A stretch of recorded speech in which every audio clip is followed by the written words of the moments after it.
This is Let's Talk Business with your host, Marc Ebinger. Now, here's Marc. Welcome back to the Let's Talk Business podcast. Today we've got Scott Cooper in studio with us. Scott has over 30 years experience as a professional graphic designer and children's book illustrator. Scott, welcome to the show. Thank you for having me. All right, so I just have to get this out of the room right now because I thought we had Dean Snyder from Twisted Sister who's going to be joining us. But you're a Dean Snyder fan? From Yes. Yeah? Yes. Always been a long follower and friend. So I got to see them live, so it's kind of one of those early childhood things. Yeah. Did you ever get a picture next to him? No, but been there a lot of times and hanging out with them. Not them, but in the club, seeing them really close in a small club. So it was really kind of fun to be there and see that. So, yeah. We'll have to do a side-by-side. Which one's the real Right. Dean Snyder? Right? So, all right, cool. Oh, I'm excited to have you here, Scott. Thank you. Great personality. First time I saw you, it was just, there's just a good chemistry there. You're an easy guy to talk to. All right, I'm your host, Marc Ebinger, the owner of Krukus Virtual Staffing, a company that saves businesses thousands of dollars a month by hiring skilled English-speaking virtual assistants from the Philippines and Latin America. And I'm your co-host, Jenevy Sims with the Evolve Firm, where we help entrepreneurs create branding strategies for their companies. And I'm Kyan Frith, co-host, and I am also a business consultant, CFO consultant, and speaker with KV Impact Consultant. Yeah, you got something coming up we were just talking about? Anything you want to announce? No. No, not yet? Not yet. It's in the works. It seems like we always got something going on here. Which is good. I'd rather have nothing. Yeah. I'd rather have something planning and working on it. Keeps your brain, keeps your motivation, keeps your life going. Absolutely. It's so important. And business got to constantly evolve, Yes. as No pun Genevieve intended. said. But Thanks it's for the important. plug. It keeps things keeps things fresh, and you keep on meeting the needs of businesses and people around you. Yeah, Genevieve, you just had a BPSA mixer. I We actually missed it. I felt awful. But so where was it at and how'd it go? It was at a new venue called Conversa Elevated out at the Dominion, and we were highlighting Fashion for Life, a nonprofit that helps survivors of domestic violence. And we also did a mini fashion show. So it was absolutely amazing. I mean, Kyan was there also in his white. We did ask everybody to wear all white apparel in support of Fashion for Life, which they did amazing. All the beautiful people were out there, like Kyan. And Keaton, Yeah, fellow Keaton too. co-host. Yeah. I didn't Keaton see was him there. until the end. But yes, he was there. We had all these amazing gentlemen walk the fashion show wearing really nice professional gear, getting ready for their Fashion for Life fashion show happening at the Tobin Center on October 19th. October 19th. Love Which is going to be incredible because we had one of the ladies sharing a little bit of her story, and she'll be sharing more about it actually at the fashion show.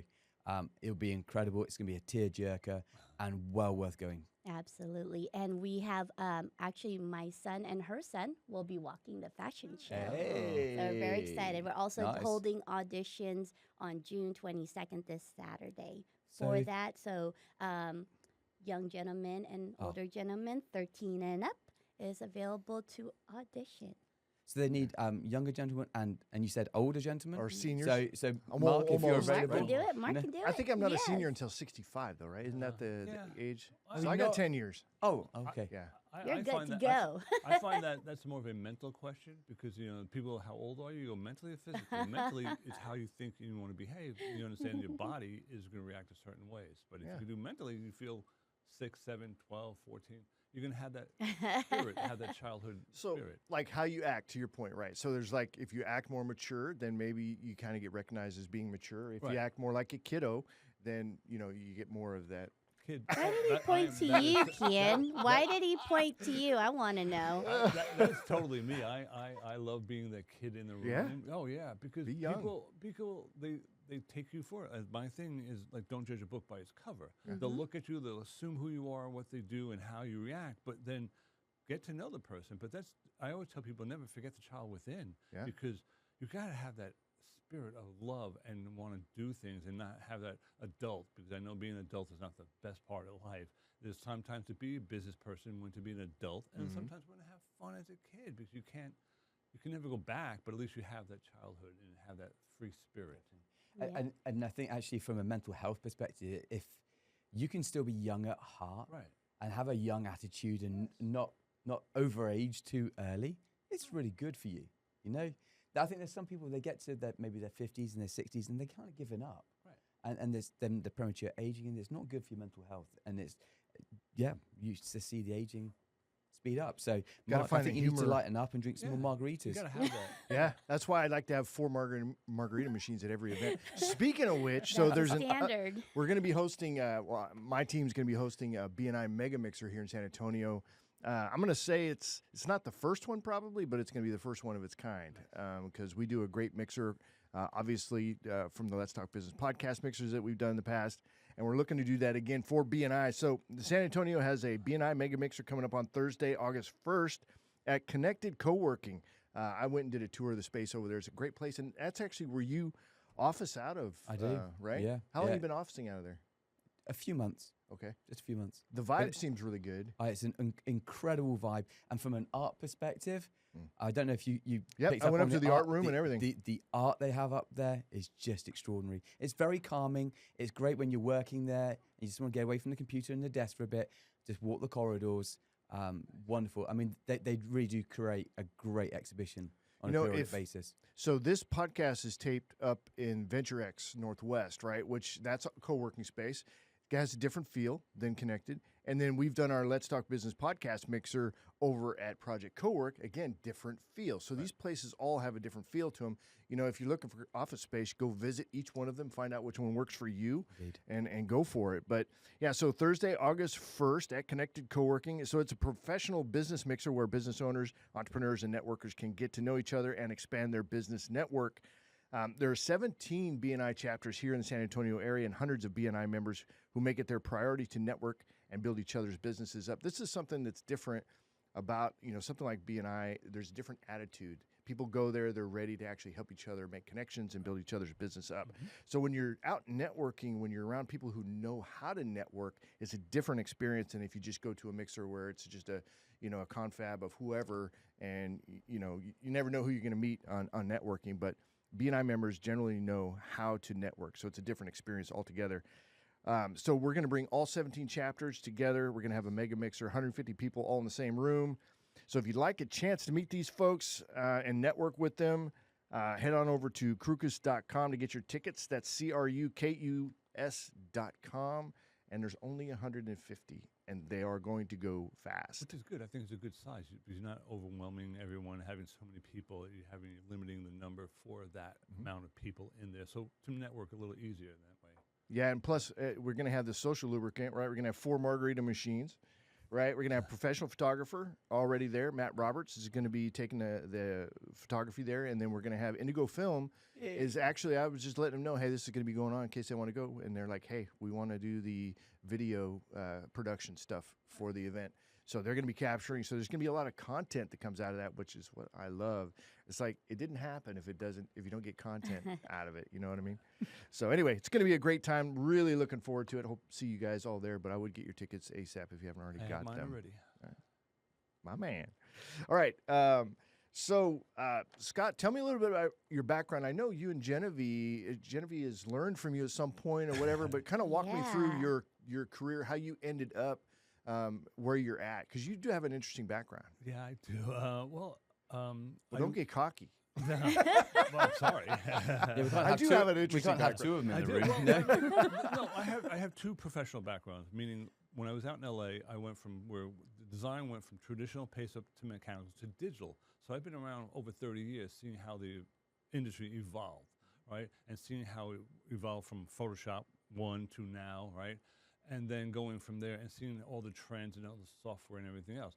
And then as my education background or my teaching background, I went into that because of I was hearing a lot of people calling and complaining about these designers, these artists didn't know what they were talking about, coming out of the school unprepared. I challenged them to go back and do something about it. So I said, you know what, I'm going to take my professional knowledge, take it back to the classroom so that my students will be prepared and know what the heck they're doing, so when they can ask the right questions, be prepared, and look like they are professionals and understand this, so that way they can have a thriving career and be able to sustain it, because I've been doing it for over 30 years. So I figured I'd look at myself as a bookmark, marching benefit, whatever you want to call it, that if I'm still doing it, you can do it. And that's what I had. So I have that, still have my graphic design firm, and I'm still able to teach, and I want to show my students you can do that. You can follow your passion, you can do all this stuff. So I have that interesting background. So I've been using Photoshop for probably 20 years now, right? But I remember when I first figured out that this whole thing about layers, oh yeah, which I thought was amazing, right? oh yeah. And once I figured that out, that changed my graphic design. I've always done it as a hobby, never Right. as a profession. But I really, really liked layering and stuff like that. That was a huge impact for me. What was when the digital was coming on and you're moving from more print to more digital? What was that big aha moment for you? Was printing, actually offset printing, seeing how it was making done, color separating, getting everything ready for print and businesses, and see how everyone was adapting to it, and how it was from the old school of doing it by hand to digital, and then learning the software. And when I was doing it, there was no web. So we couldn't just go Google anything. Go to YouTube and figure it out, right? And then, oh, please don't get me started on that. Love YouTube. University of YouTube. No. Because What's your problem with YouTube? they tell you how to do it, but they don't tell you why, theory, reason behind it. And there's reasons why behind it. And they just tell you, oh, hey, how do you do it? Boom, you're done. But can you ask them a question? Can you ask them, why do you this? Why do you need to know that? That'll cost you money. Right. Well, it's called an education. You go to school. And again, I'm sorry to say, I'm for education because, again, as they say, people, the paper, your degree will get you further and you learn more about being. And again, like for myself, I bring professionals into the classroom so you can ask them questions and be part of the industry, so that way you can see if you want to go into this industry and deal with it, because you have to have thick skin. You have to be prepared. It is not a short run, it's a long run, and I always want my students to plan for a long career, not just short careers, and you get out of it. I've seen so many people, so my friends and students, where they get the degree and then they just drop out. That's not right. I mean, fine, it's good for you, but I mean, if you want to do this, let's be a profession. And I want, again, myself as a benchmark to say, hey, this is why. So YouTube, no. And I wasn't there. I didn't have the web, so I had to learn everything on my hand. The software, learn everything Are from you hand. bitter a little bit about Just it? a little bit. Just a little. He's Just really a passionate little. about certain things. Yeah. If you never caught that. Yeah, Oh, yeah. yeah, I am just Well, and you're passionate very about it. definite in your mindset, too. You're Oh, like, yeah, I feel at least that. about this topic. Yeah, oh, it's funny because now I feel like I'm like old school. Someone I went out last night, I went to a show to see my friends, and I kind of like barked at them for not coming to my gallery show. Thank you for showing up. And they're like, you're a cranky old man now. I'm like, yeah, I could be a cranky old man now. You have but a right now. yeah, but I mean, but then I started talking to me. They realized I have the experience, so I can speak on it. I can tell you about it. I can bark about it. But I want to do it in a right way, and I want to do it in a fun way. So that way, I'm not going to talk down to you. I'm going to talk to you. I want to educate you, and I think that's the best way. And I think when people realize that, it makes it more exciting. You should start a YouTube channel. Or Everyone asks me- LinkedIn Everyone asks me that, but no, video. when I go, no, that's a lot of work. That's to me, that's Oh, a yeah, lot of work. it is. And a lot of times I miss your shows. Is why? Because I realize I'm drawing or designing. I draw or paint 2 to 4 hours a day in my studio. So that way I can perfect my skills. I look up, it's like 10 o'clock, like, oh, doggone, I missed your show. Doggone, oh, well, I'd rather stay in my studio and perfect my craft and do all that stuff, learn how to do all this stuff so I can build a portfolio and work with my clients. So for me, it's just that. I've been doing that for over 30 years. So again, it's just how you work and how you do it. And if you can show that, and it comes out in your thing, instead of just not knowing the software, you know how to work the software, not the software working you. And that's where I get that really annoying effect on people who don't do it. You know, if you could do it, fine, but I want you to understand the software. And I drill that into my students, and I drill that to everyone, even to other designers. I yell at them. Why? I've been in this industry. And I jokingly say, like, when were you learning Photoshop? I was learning Photoshop from day one when it first came out on floppy disks, you know? And I was beta testing this. So, I mean, I've been doing this a lot longer than you have. So don't say you can do this. Like, no, I've been still doing this. And I'm still in business because I evolved with the industry and I follow trends and I know how to do this. And it's funny, too, because how life kind of comes back at full circle. When I went into the design school, I really didn't know much about graphic design. All I knew was I was at a point in my life where I wanted to see what else I could do and take the creative side of me and actually figure out what I can do with it. So I fell in love with graphic design. And being at IDT, Mr. Cooper was my teacher. So he was at the very end where you have to compile all your stuff and put together a portfolio. And he helped me put my portfolio together. And then I think it was my first interview I got because of my portfolio. And so that's how important it is to have a really good portfolio, especially in this industry. But to have somebody in your life, like Mr. Cooper was, guiding me and then kind of giving me that harsh criticism that I needed. And you need to have one. You need to have thick skin to be in graphic design. Yes. And then to be able to not just encourage me and help me, but also, I mean, what are we now, 19, 20 years down the line after graduation, and he's still in my life. And that's how impactful having somebody like that is, a teacher who not only is good at what they do, but they see something inside of you and they draw it out. So you say you think you need thick skin. I think I know why. But Scott, why do you need thick skin to be in graphic design? Because there's other people, when you come out of school, I tell everyone, when you come out of school, you're going to go to an interview, you're going to start working, and they're going to like talk down to you, they're going to yell at you, and they're going to berate you, like, you're supposed to know this already, and like, you're just coming out of school. And I asked the same question to them, like, when you came out of school, you didn't know anything else. So why do you have to do it? Well, it's kind of like that payback to everyone. So just be prepared and be able to defend yourself, so that way you can look not like, I didn't know what I'm doing. You go, oh, you can talk like a professional. And once they see that, they give you the respect. And once you get that respect, it's all over. And that's when they give you more work, they give you more things. They're not going to micromanage you. They're going to give you the bigger jobs. They're going to trust you with all the bigger accounts as well. Well, and graphic design is a very, it's a creative process, but it's very subjective as well. So that's where I thought you were going to go with the answer is like, well, you're going to prepare something, people are going to be like, I don't like it. Right. You And got they're to not gonna change give you a this, change that. You're reason. like, wait a minute, this is my design. No, it isn't. You're working for somebody now. True. Very This is true. not a hobby. This is not No. something you do for fun. Right. You're actually working for a client. Yes. So that's where I thought you were going to go with Well, the that- thick skin, but is that also part of it? Yes, it is. And also, a lot of times you have to realize, like I tell people, and I've always said that to them, you never know what's going to come across your desk. You may not know about that subject, then you have to do the research and the looking into it to become aware of that situation, so that way you can help that brand and that person to do that and talk to them, so that way you can pull out. So as I always said to them, I said, we're not mind readers, right? But we're going to help you figure it out and get everything going from there. So that way you don't get angry at them. You're like, okay, great. And you help them. Because again, it's not your design. You're helping them become something. So which is really tough. And a lot of people don't like that. They were like, that's where their ego gets into the play. And you've got to like kind of like check that ego at the door. And which I said that in my classes, check that at the door. Why? Because I can prove to you that I've done this, this, and this. And what have you done? Like, oh, once you have that somewhat not ego, but have that credentials, then you can go and say, hey, this is what it is. So you have Well, to that's do it. pretty common in any job, any career field. True. Right? Right. I mean, as a But as a in the- cop, you go going through training. Well- They strip you down. You don't know nothing. Basic training in the military, Right. same thing. But in the design field, there's more than just design. There's theory, typography, image manipulation, creating stuff from scratch, and how to look at it and what the brand is going with. And have to look at the long run, not the short run, but how long you want the company to be there, and ask these questions. Why are they going to be there? So it And just- they do that too in class and that was always the hardest for me is after our project, we had to put it up on the board and everybody critiqued you. Yeah. And that's how it kind of helped you build that thicker skin. I hated that process, but it helped because it translated into business. Because now you've got students and teachers that are criticizing you, and then you go into the business field, and like you said, you have to be prepared to defend your project. Why did you create this logo? Well, based on what we talked about in our creative brief, this is the vision. This is, the things that we talked about here, the keywords that we're drawing out. So when people look at your logo, this is the keywords they're going to think of.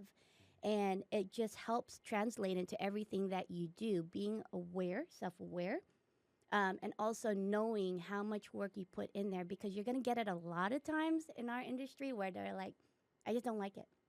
Well, tell me why. And a lot of times they can't articulate it. And that's our job as designers, to ask the right questions and to be able to draw that out of them. So there's a lot of psychology Oh, it is. also attached to it, and knowing your clients and knowing the people you're talking to. And that's what I always, when I work with my interns, ask the right questions and be prepared, because you're the one that's going to be guiding them. They're going to be leaning on you for your professionalism. They're going to come up to you and say, just create me a flyer, create me a poster for this upcoming event.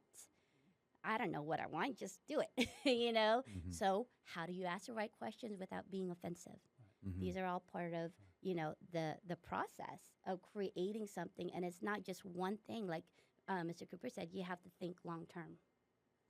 I like it. I appreciate that the timer is suggesting that I'm not allowed to speak yet because Mark said that at the You're start. going to step Halfway there, in dude. anyway. We're halfway. He made it halfway. Well, the but- reason but- why it's funny because we did the critiques, right, and working on Madison Avenue and dealing with all that. That's how we had to present the projects to the clients, and I wanted them to get used to talking in front of people, Yeah. and understanding this, and then getting the critiques. Like, you're wrong. Like, okay, I have to go back. But a lot of times you thought, oh, I got it right. They're gonna love it. No, okay, got to go back. Do it again. Do it again. I'm in the midst of doing that with a client right now.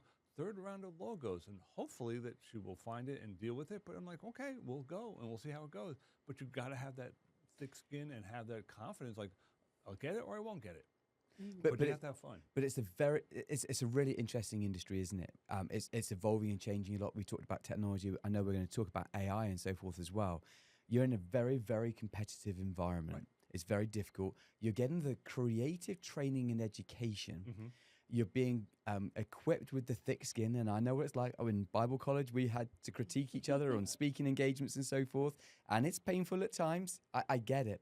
But one of the things that I'm just hearing here is like you're going back through maybe a logo design or a flyer design. You're going through first iteration, second iteration, third iteration, fourth iteration. Mm-hmm. That's time. Yes. And time is money. Yes. Now, one of the things that's coming to my mind now is that we hear a lot about in the arts is that only a few really make it. Only a few really become very successful in business. What kind of training and equipping goes on for people as they come out to be prepared for the business world, to be business savvy on how they're going to approach this? I love that question. Mr. Cooper, you go first. that again goes back to school, is taking that, understanding there is a business side to the design and the creative fun side, and understanding time is money. I always said that in the minute we sit down in class, your time is money, because you understand you have a skill set, and not a lot of people can do it. People think design is easy. It is not. It's a lot of theory, concept, and knowing the software, how to produce and how to pull something from the client and ask them the right questions and talk to them, so that way they can do this. And that way, hey, maybe if you get it right on the first time, yeah, it's the best. Sometimes I know I'm going to go back 3 or 4 times and deal with it. But it's the time is money, but that's part of the thing. And that way you also explain to your client when you write up contracts and all the other stuff is how you do this. And that's what we go through in our classes about contracts. So some teachers, I'm sorry to say, I'm going to be a butt about this, they don't talk about the business end. They just talk about the creative end in the business industry. That's why I went back to talk to them about the students, like there's business and creative side. Be aware of both, so that way you can have a long striving career. And again, the portfolio gets you out there and be having fun with this. So yeah, again, I hate the business side of it, but I deal with it. It's not the fun part of it, but it's part of the job. It's my job. Hey, the business side is the fun side. Yeah, I'm with Coming I'm with from the Kyan on that. numbers, you. man. Seriously, it's like, because what it does is it frees you up to be able to do the things you want to do. So Exactly. if you can at least recognize that and Right. give it the proper respect. Exactly. And I'm pleased that you do focus on it in your education. One of the things that concerns me is there's a lot of people who go through education pieces, Right. maybe education in the trades, plumbers, electricians, and so forth. They understand the trade, they don't understand the business. Right. And so actually they qualify and they're out there in the business world, and then, well, how do I now operate the business? Right, You know, exactly. so And I'm then really they pleased to fail. hear you're doing Right. it. Oh, Yeah, and they do fail. Or actually the business does really well and they're picking up all this business, but actually behind the scenes, what I then get to see when I'm called in is, instead of a beautiful picture, I see behind the scenes of like a tapestry of just this absolute mess. Right. And then you've got to put it all together and make something happen from it. Sorry, you're going to add, Genevieve, on the, Oh, the no. whole I business was waiting for you side to- of things. Sorry. I just get frustrated because Yes, people it's aren't being true, equipped for though. business. That's very And true. and to a certain extent, hey, perhaps just let it keep going, because I'm going to keep on picking up the business, because yeah. I'm the one who's going to pick up the pieces, turn things around and make things happen. But I don't want it to be like that. Actually, do me out of a job. Go and sort it out back when you're qualifying in college, university, whatever it is, and be equipped properly to go and enter the business world. And you know? that's the key factor of why some people don't make it, especially in the industry. I mean, how many students do you know that are thriving Right. in the graphic design industry? Very Like few, when I unfortunately. first graduated, the first job I got, I was an entry-level graphic designer. And then within 3 months, I became the art director. And then within a few months of that, I became creative director. So you know what I did? I turned around and I hired all my friends from college. because I knew them. I knew what their strengths were, and I knew they were going to give me a better team. So I put it together, and that was how we were able to evolve and turn that business completely around. But after that, it's like watching my friends and my colleagues go in separate ways. Some thrived and some didn't. What's the determining factor? It's not just the education, but also the determination to continue in the craft. And that's the thing, too. When I do a lot of my speaking engagements, especially in colleges, I tell them, when I was in school, I would work my 8 to 5, go to school from 6 to 10. And then there was one point in my education career, too, where my other job called me back and said, we need you to manage this. So then I would work from 2 a.m. to 5 a.m., turn around, go back to work 8 to 5, and then go to school 6 to 10. I did that for 4 months until I burnt out. But it all depends on how bad you want it, right? Indeed. How bad do you want it? So I went from not knowing anything about graphic design, always sitting in the back, to falling in love with it and always sitting at the front and asking the questions. And then I went further. Even after school, in my car, I'd look up, YouTube tutorials to add to what I already learned because I wanted to be better. If I'm going to pay for this, then I want to get everything out of it. Definitely. And that's also a key determining factor. So an interesting thing here, I understand the creative side. I understand the effort that goes in.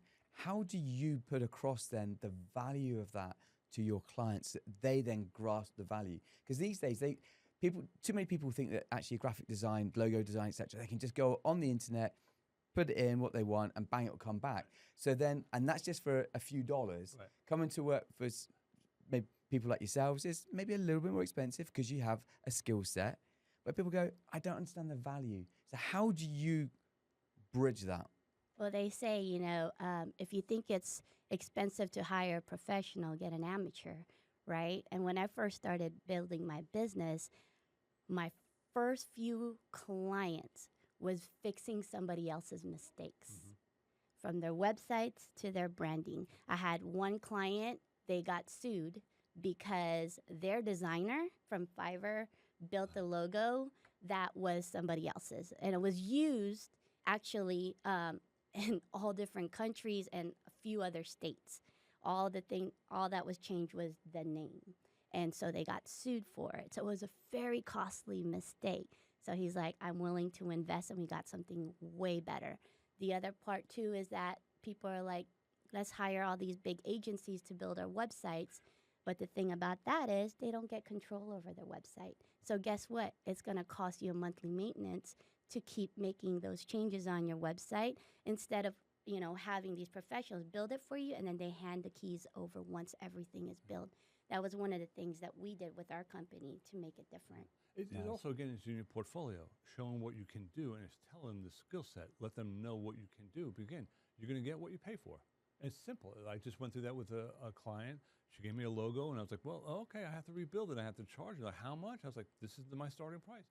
And I kind of told her, like, from going to not a professional, but like a agency, a logo can go from, and this is cheap part, where from $1,500 to $5,000 just for the logo. And that doesn't account for everything else. Why? Because just designing it and creating it and becoming your own brand, and then you get to own the thing. So you can have $1,500 and have a logo, or $5,000, and then you own all the rights out.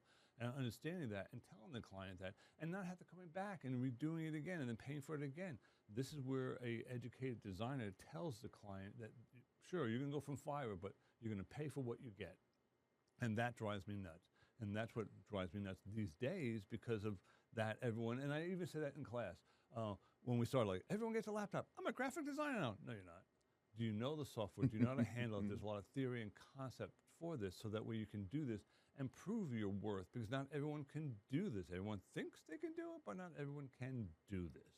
So there's a big profit there. So at what point should a startup business or a small business come to you for help with a logo design? Because I'm hearing prices which a lot of startups go, I'm not ready for that yet. Right. So at what point should they come and approach you? Very beginning, because I've had this conversation with so many people where, like, this is my bugaboo, is like, when you start a business, you better have a graphic design or advertising budget and plan as well. because you have a business, but then how are you going to advertise it? How are you going to get out? How are you going to make your business stand out amongst all others, right? So if you don't realize that, then you may or may not survive your business. And again, understanding that any new business has maybe a 5-year span. You got 1 to 5 years to make it. After 5 years, if you make it, yeah, you're going to last. If not, otherwise, 5 years, you're done.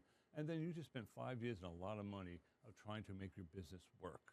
And that's where they have to, and I ask my clients that always first thing, do you have a budget? No, then please come back and let me explain to you why you need to have a budget for graphic design and what you're going to do with it and where you're going to go with it. So that way they understand, oh man, I have to do it. And again, I understand a lot of companies and startups don't have a lot of money, but if you educate them and tell them, you have to do this, why, then they go, oh, okay. And then you can help them. Again, I like doing the small businesses now. I got my Fortune 500 clients. I don't care. I know that. And I learn from them for having the budgets and all this stuff. But if I can give them the same budget, if I can give them $1 million budget for $2,000, $2,500, that I know that they're going to stay in business and they will come back to me and we build a relationship. And that way that business grows. And I love to see a business grow from there. So they have to have it from the very beginning because, again, they know their business. So if they're going to do, say, like a plumber, right? Great, you're great in plumbing, but you don't know anything about design or broadcasting or advertising, or even social media.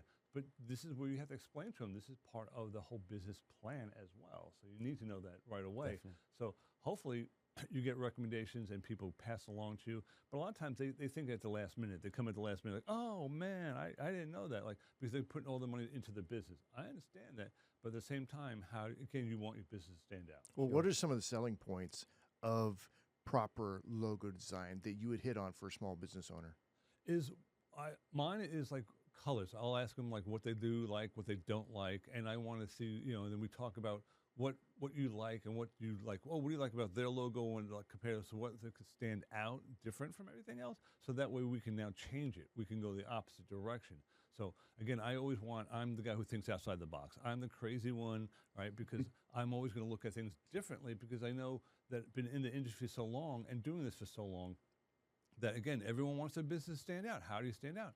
Having something different and then teaching them why they do it. Again, especially with all the mixes you have, and we do all this, it's the business card. Business cards are first impressions, right? So if your logo, your business card looks like cheap, then people are going to assume that your business is cheap.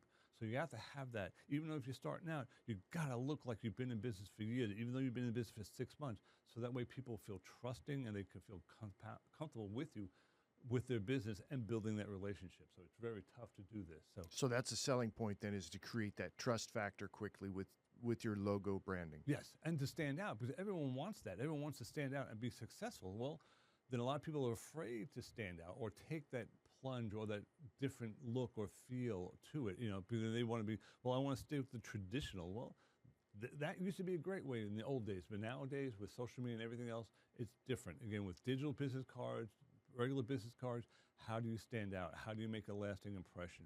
And that's your differentiator, is that you help businesses stand out in their market. Yes. Through that unique out-of-the-box creative thinking Yes, that you're talking always. about. And for me, I had those electronic business cards and all the other stuff. Now I'm not anti against them, but I'm more about tactile. If you make a subconscious memory in there, that sticks longer. So when I call you back, they remember you. Like my business cards look different from everyone else, and you have that. So if you make that lasting impression, then they know and they feel comfortable. And that way you want to show your business stands out. They remember you, and that's it. Because again, how do you break out from the rest of the pack? It's having something different and doing it and looking professional. And again, this is what a good graphic designer does and helps and educates the business person, because that's how you want it. Because again, you think of the old-fashioned days with the phone books. It was just a name and number, right? But now it's just business cards. But how do you stand out amongst everyone else's when you're trading business cards? So in your marketing, in your positioning yourself, from everybody else, is that where you focus? I mean, I just remember conversations that we've had. It's not always about price, right? Right. It's about quality, or it's about that differentiator. Right. Is this where you go when you talk to businesses about why they should be paying you versus paying Fiverr? Yes. Yeah, because I've been in the industry for so long, I've seen the trends, and I know what it's like, and I know how to do this. Because, again, I've been here, done that, and my style and different things outside the box pushes that so that you have to remember. And again, almost like people's psychology. You understand that what people want, how they do, and how they look. Again, it's all first judgment. You know, book by a cover. You know, cheap covers, cheap cards. Again, the best way I could say is like Vistaprint, right? Everyone knows Vistaprint from TVs, and they say it's cheap. So when you get those cards, a lot of times Vistaprint has their logos on the back, and then they go, "Oh wow, also that was a cheap print." Like, yeah, then they assume that your business is cheap. Why? Because you went to Vistaprint. You didn't go somewhere else to get a better. Or card the print. DIY cards over at Office Depot, right? Right. The ones that Oh man, you peel could out. spot those from a mile away. And they're so flimsy. Right, Yes. exactly. Again, that says then automatically people suggest like, wow, if that's a cheap card, then your business is cheap. And you don't want that first impression. You want that first impression to be, wow, whoa, okay, they know what they're doing. I feel comfortable dealing with business with them. And that's, again, goes back to a good graphic designer and working with the whole business. And again, even not the business card, but it's the brochures, as I call them, leave behinds and everything else that works with it, so that way they understand it's just not that, it's a branding as well. Yeah, the cost of poor branding. Ooh, man. I have gone to events where I've gotten business cards and there's misspellings everywhere. Oh. Do you know what kind of impact that leaves on me? It's like, how am I going to trust you with my business if you can't even catch the misspellings? Definitely. Or then you get, those business cards that there's just, you already know it's a clip art. Yeah. You already know it's a clip art logo, and you're like, I'm supposed to trust $5,000 into your business, but you couldn't put the effort of your own branding. Originality. These are thoughts as a regular consumer that goes through your mind. So as a graphic designer, our job is to make sure that you create that trust factor before they pick up the phone. Why? Because your stuff is put together. Your stuff is polished, and it's eye-catching, and we remember it. I like that. You touched on something as well, Cooper, about tactile. I don't really use digital cards. Right. I'm very technology driven, but I don't like the digital cards. And we've talked about this before. One of the things that I've got through hundreds of business cards since moving here to San Antonio. But that tactile aspect is so important. One of the things I did with mine is I made sure that they were thick cards, Right. Yep. so that you could feel the weight in the hand. Yes. I also don't like square edges. I like it rounded because, again, people then put it in their hand and you can see them. They actually take their fingers around it. Exactly. Oh, Right. that feels different. Right. And then they have another second glance, and it was intentional. Right. Now, I'm no graphic designer. I'm just a simple accountant. But I know that tactile thing is really, really important. When I pick up a card from someone else, like you say, like, my hand feels dirty. and I'm sorry to say, it's also a lot of places the colors are off. Again, when you start branding something, you want to make sure your colors are going to be accurate every time, and it looks good, and you want to hand it out, not like, ooh. And you made that synopsis where they touch it, they look at it, and they touch it, and they have that. It makes that lasting. You got them for 2 to 5 seconds longer. They didn't realize it, but you have them in there. So when you call them back, hey, I'm the guy with the round head going, oh, hey, I remember you. Boom, they make that connection, and that's what you do, and that's really important. Again, when I started doing it, I had like 3.5 by 5 stickers, right? And I just had my name and my website on there, and that was it. People really like, yeah. People were like, why? Because everyone was doing this. Is that a sticker? I was like, yeah. But what I wanted to do was hark back to kids. When we were in childhood, we had stickers. We put them everywhere. And then also thinking, like, well, you have a sticker. You're going to stick this somewhere on your thing, and you're going to be self-promoting me, so I'm fine with that. But it was a round circle, not a traditional business card. And people are like, that's weird. And all of a sudden, everyone started doing stickers and all the other stuff. So I'm like, well, whatever. But, I mean, you have that differentiality of a business. So, you make that synopsis, and that clicks, and it really stays. Definitely. I find that here in San Antonio, I don't have to worry too much about rounded edges on the business card. We're like, oh, he's the guy with he's the English guy. Right. And I have a USP in the accent, which is extremely helpful. But that's how you stand out. But that's how you stand out. That's how you differentiate from every other business in town. And that's what a good designer and person does. You don't want to fall into the pack. Well, and you have kind of an unfair advantage because people typically associate the British accent with like a higher degree of quality. You know what I mean? Because it's factual. Well, you would think so, but then there's the whole Revolutionary War, and it didn't really work out that well. But Oh, he went there. Wow. Okay. Thanks for that. Appreciate it. no, but it's an unfair advantage. It's definitely a USP. I would say for sure. So Again, like when I moved to Texas, right, and I was born in Houston, and I moved back to Texas, everyone's like, my voice, my slang, right? Oh, you're a Yankee. Like, no. I speak New York. But a lot of people are like, but you don't sound like you're from New York or Brooklyn. I was like, do I have to talk like this? Do I have to be that way? No, why? I lived in LA, I've been all over, but I want to have this, I guess, identity or how I'm going to be. I'm going to be as I am. And I jokingly tell people I'm the worst Texan ever because I'm Texas pride and Brooklyn proud, and that's two bad things to put into a person. So.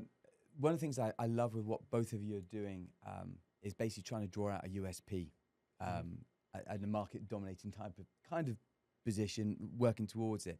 And this is one of the aspects that I try to touch on with all of my clients, because from a finance perspective, if you're going to excel, if your business is going to go to the next level, you've got to have that unique selling point. You've got to have that value proposition that people go, I get that, and I'm willing to invest into it. It's a conversation you and I have been having of going, it's not about the price. In fact, actually take the price out of your advertising. Stop that whole argument. Talk about your value. Talk about what you're bringing to the table that others do not have. Exactly. And then the penny will drop. And it's so important. So there's an awful lot of synergy between what we're doing here. yeah, I actually was learning a little bit more on that and how, like, if price is the only differentiator, people will. You actually lower the quality of your client. You do. And people are just constantly looking for the reason to drop you and go to the next thing for price. Right. So having that differentiator being actually quality, level of service, something that's unique that makes you stand out. And I would say you guys are exactly right. That trust, that all starts with what your brand colors, your logo, how your website looks and feels, how your business card looks and feels. Those are all important. As simple as that. It's like typography. Picking the right type with the right logo. People don't realize that. There's so many different, and another bugaboo, fonts versus typefaces. There's so many out there. People just throw them on there like, but everyone has it. But you have to differentiate something will stand out for your name and your business so that we have it. So again, you think of it as a photo or a logo or an icon and proper type, and people will remember that. So again, it's understanding that, again, that part of the whole concept of how your business grows as well.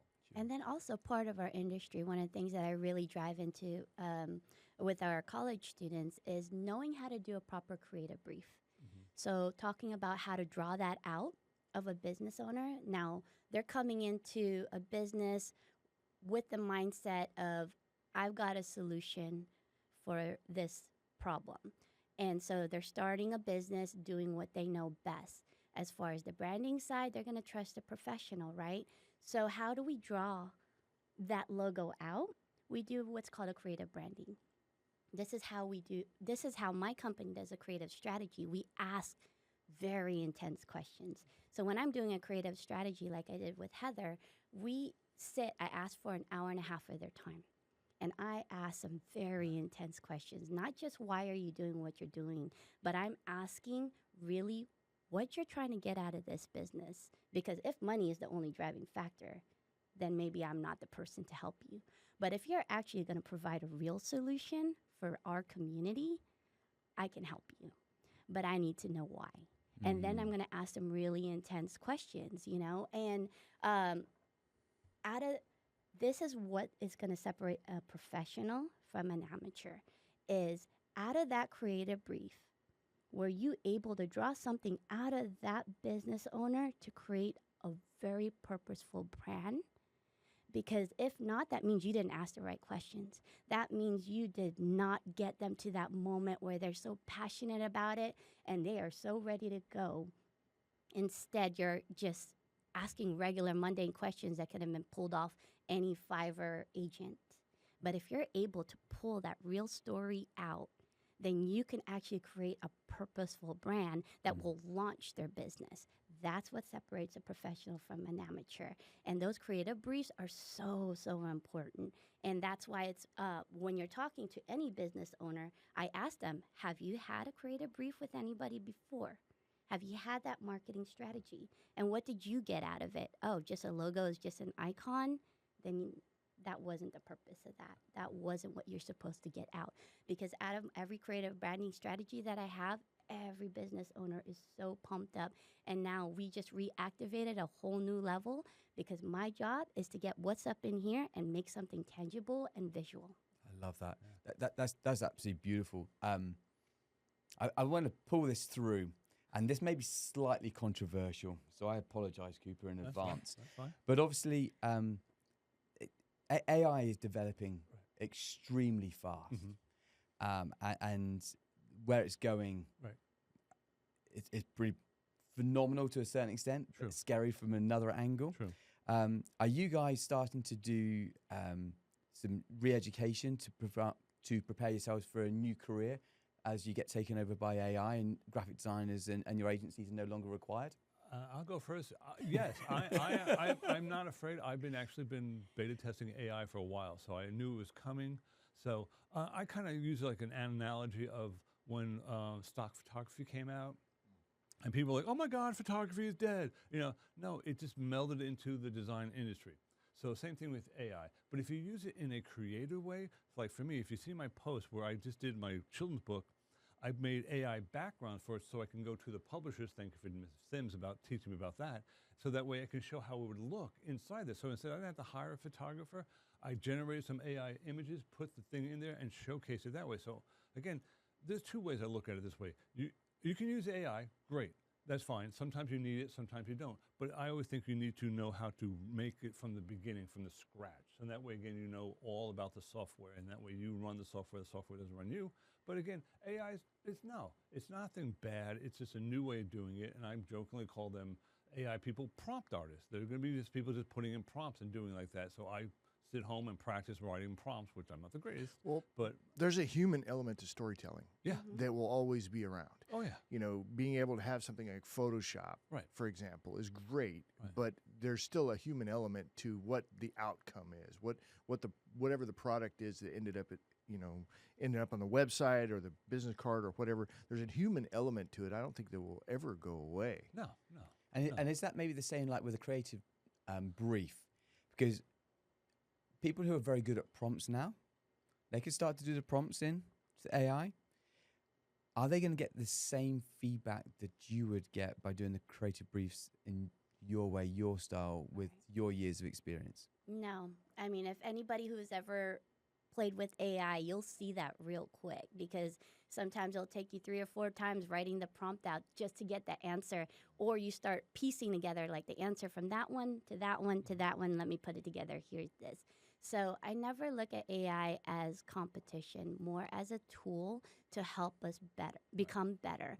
Graphic designers should look at it as a stepping stool, kind of something to help elevate us to the next level. If you're looking at it as a threat, then that's something that you need to take a step back because it's not meant to replace you. It's supposed to enhance you. Right. It's supposed to help you better, become better, but you also have to know how to use it. Right. Yeah, it's like a tool on the belt. Yeah, I was thinking about like backhoes and things like that, right? It's like that doesn't replace humans. Right. No. Right. Humans are operating those things so that they can get further faster. Yeah. I like using it for me to like showcase my clients, like say, hey, look, this is what your product's going to look like at this store. So that way they can visually see it. Like, oh, great. Working with some people, oh, well, let me put this on a counter in this thing so that way they can visually see it. Not like, imagine this book or this in this place. They can't see it, but if they can visually see it, great. And that way they'll be more enthusiastic to go with it and then go on with the project. So that way, again, we're very visual people. So, when I talked about this in class and everyone I say the color red. Everyone has a different color red in their head. So you can't say, imagine this product on this table over here. Well, what kind of table? How's it going to look? The angle, the view. That way when they see it, they're like, oh, I get it now. And they get really excited and then they feel comfortable. So use AI in that format, and to help generate for your clients and do a visual presentation. Yeah. And So the concept that AI would replace graphic designers, you don't think that's the case no, at it's all? supposed to spark something. Even though we're being told that in social media. Right. You know? No, you want AI to spark that creativity, to show you what's possible. Right. That's what that's for. Nice. And that's why right now you see everything in social media. You're supposed to label it if it's AI generated. Yeah. Why? Because they want to still show, the human element. And like you said, it's not going to replace that at all, because AI is going to be very one-minded. They're just going to have, this is going to be the strategy here for you. But it can't replace someone like you, Kyan, because you have experience. And you could say, hey, that's correct, but let's add this element, this element, this element to make your business grow. Because if you just rely solely on AI, you're going to miss out on a lot of opportunities. It's meant to spark something greater, not replace it. But it's now that's an interesting one. You say AI won't replace me. Now, what's fascinating is there's a competition going on at the moment across the globe. I think it's like 5 or 6 individuals are chasing to be the first totally AI-driven billion-dollar business, whereby they're only going to use AI. So the AI is going to be driving the role of CEO, COO, CFO, CMO, etc. And they're a long way down that line now. Now, I find that, one, utterly fascinating, and secondly, utterly scary. Right. And I'm wondering if they're going to succeed. I'm sure they're going to, but I wonder what it's going to look like, what that business will look like. And whether people like ourselves looking in will go, okay, so well, you succeeded, but you didn't follow the rules. Right. Like we know of our industries, but they've gone and generated up $1 billion business. So hats off to them. Do you know what I mean? At the same time, business being business down the road. That's an interesting one. Because AI Is it is a sustainable? fad or a trend. What will that business be 10 years down the road? And that's the whole thing about it being in business, is being in business for the years and that thing. So yeah, they could do the $1 billion industry and be that first thing, but what will they be in 5 years? What will happen? Will they advance with technology or not? And again, then AI might fall out of business or trend, and all of a sudden they're stuck, and all of a sudden that's there. And so it's a gamble, it's a shot. But again, go for it. See what happens. It's kind of nice, but again, using it properly to do it, I think it works really well. So again, I don't think it's going to, again, like Jenevy said, it's not going to replace designers, because again, design is human contact, thinking, and all that stuff. And if you're afraid about losing it, then I'm sorry, then you're not a designer, plain and simple. Because you're afraid that it's going to take your job. That means you don't know design. You're just solely using one thing, one product, one way, and you're not thinking, again, like I said, outside the box, or being normal, or trying different things, and willing to change as well. There's a lot of people who are going to be very pushed off on it. And people, same thing with 3D and all the other stuff, how it's working, AR and VR, how everything works. They're very like, oh, no, stick with the old-fashioned way. No, that was that way, but we have to expand and be able to do it so that we can generate more business and stay in business and help your business, your client grows. And for going back to business, for generating comps, when I talk to my clients, I ask them, and I ask everyone, this is kind of funny how I do my clients to talk with the things, the briefs, is I go to them, I ask everyone, I'll ask you guys the same thing. When you go shopping and you're pushing the kids around in the cart, right, what do you see in them, right? You see the kids, what are they doing besides throwing stuff in the cart, getting there? Like, how'd those cookies get there? Like, I don't know. But what are they on? They're on the tablets, they're on the phones. So if you don't know that generation and what their technology is doing, and you try to explain to that client your business, those are the next people who are going to be your consumers. You cannot stick with the same consumers, because you need new business, new consumers to go along. So if you don't know what they want, how they want to be, then you're not going to be in business. So you have to follow that and understand that. Speaking of that trend, like staffing, right. My business is virtual staffing, right? I was having a conversation with a lady who was wanting to get into $30 to $40 an hour as a virtual assistant here in the United States. Right. Now, there's a certain element, there's a certain quality here in the United States by being here, but to be a basic executive assistant and competing against people who have 5, 10, 15 years as an executive assistant experience working remotely, man, it's like that's a lot of competition. You're really competing on a global scale now. Just to your point on, you have to go with the trends. You have to be mindful of what they are. True. If you're going to be going into business, or you're going to try and create a career somewhere. Right. Yeah, you have to understand the trends, so that way you can offer it to your client and let them make the decision. Oh, okay, no, you're not going that way, fine. That's your business. I'm offering to. I'm not just saying don't just think one way. Let's look around, and that way so you can stay in business along. Because again, as the business grows, you're going to be your consumers. I hate to say it, will die. You have to get new business in, right? So I think the best way to describe that is when we had the pandemic, and everyone was online buying stuff and all that stuff. The malls were going like, how are we going to bring people back into the stores to buy things? So they realized, well, if we have selfie pages, cool things, cool AR things, they'll come into the store and have a good time, have a visual experience, and then they'll post it on the social media accounts, and that way they'll have it. So people will come back to the store. And again, that goes back to the tactile thing. So understanding that. Understanding that technology and all that good stuff. Well, speaking of which, I think that people are still social creatures. Oh, yeah. So creating a good quality social experience in the mall will bring people in. Christmas time, for example. Yes. You're making it a wonderful experience, you know what I mean?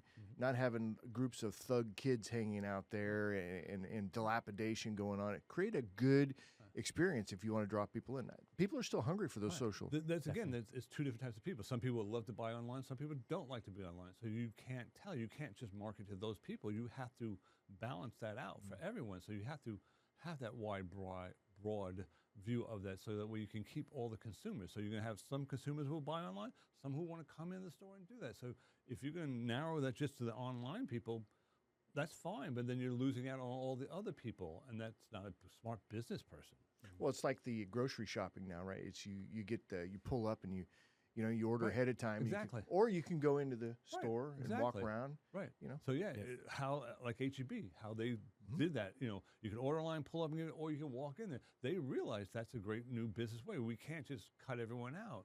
So that's showing a business evolving and looking at the target audience. And home delivery too. Right. I mean, that's right there. Oh yeah. Love it. Cooper, I love your passion for your subject. You can hear it as you talk, and hear it as Jenevy talks about being you guys in a similar industry. What does the future look like for you? You've been doing this, you say, for over 30 years. Yeah. You're passionate still about your drawing, but what does the future look like for you? Where are you going in this journey? I'm moving towards 3D and AR and showing product design and showing how it is as well. I can still do the other design. That's fine. That's easy. I hate to say that. It's easy for me. I can do that. I can knock it out. It's fun. But I'm looking at 3D and how it is taken over and being part of the industry, and with AI. But again, if you look at AR and VR, right, that's where it's really coming into play and all that stuff, and it really works. Again, how you can market. Again, I also teach about how, like, you do package design. You can show it. If you saw my last post, I did something with my magazines. I put it into AR, so that way I can showcase this, and you have that visual experience. So that way I can show my client. And once you have that, using technology with new technology and designing it and putting it together, having that's the fun part. So that's where I'm moving my business to, and more storytelling. I see some of that VR stuff for real estate. Yeah. Like, it's like, this is what we're going to be able to come and experience what this is going to look like. Again, for me, it's, again, that's to me a time saving. Like I said, I had to, like, years ago, when you have to print something out, glue it together, put it together, and show the client, you don't have to do that now. You can just do it virtually and let them have it right in front of the desk and see it and have that experience. And then you know that they're going to go and showcase to other people. Look what my client, or look what my product's going to look like. So instead of doing it, and then also helps save time. Like, I'm not going to be on press where I screwed something up and that's going to cost you $1,000 more, and then again, that becomes your fault because you're a designer. But that way you can narrow everything down at that point and get everything correct. It's a tool. It's not going to replace you as a graphic designer. It's a tool. Yeah. So I'm moving towards that 3D format and 3D printing and all that, and it's that new thing again. So I'm like, that's where I'm going with my business. So. I can't wait till they're just printing houses. I know they that. are. They are. They do. Oh, they are. Yeah. Sims introduced me to someone who's printing houses, and I was like, oh my gosh. Yeah, he was there at our mixer. Can you imagine save all that? You just rub it in my face, sir. Yeah. Because I missed the mixer. But that's Sorry, you were hosting it. Sorry, you're a little busy. I was a little busy. Anyway, lots of exciting stuff. But D, we're out of time. If folks want to, D, that's funny, right? Scott, I called you D. I've been wanting to do that the whole show, I think. If folks want to get in touch with you, Scott, how do they do that? LinkedIn, TikTok as well, understanding Instagram as well. LinkedIn is Scott David Cooper. Instagram is Inkenstein. That's my fake name or my design name. And I also have Behance, Inkenstein TX, where I have my portfolio. We can see all my madness. And as you can tell, that I post a lot, and I do a lot of work which shows that I am constantly producing and doing all that stuff. So that's where I like to hang out. Don't do Twitter or anything like that anymore. I'd rather just do social media. For LinkedIn, where it's so important for the business person to show that this is a business thing. Facebook is for family and friends, but Instagram is also for illustrators and designers and artists. And Behance, it makes it a lot easier than to do a website, because again, I'd rather not have to code all that stuff, because Right. That's a lot of work. Yeah. So yeah, that's where I like to hang out. So Instagram and LinkedIn. So you'll Love find it. me. As Ms. Sims knows, that I post a lot of work. So I'm always doing it. Follow. And I also tag you so you can see what I do. Thanks, Scott. Thank you. All right, as we wrap up the show, quick reminder, check out our latest podcast and catch video versions of the show anytime by visiting our website at satalkradio.com. And a quick reminder also, if you want to go to that BNI Mega Mixer that's going to be here in San Antonio, go over to crukus.com. That's CRUKUS.com. It's going to be it for this one. You guys have a great week. We'll see you on the next one. Thank you.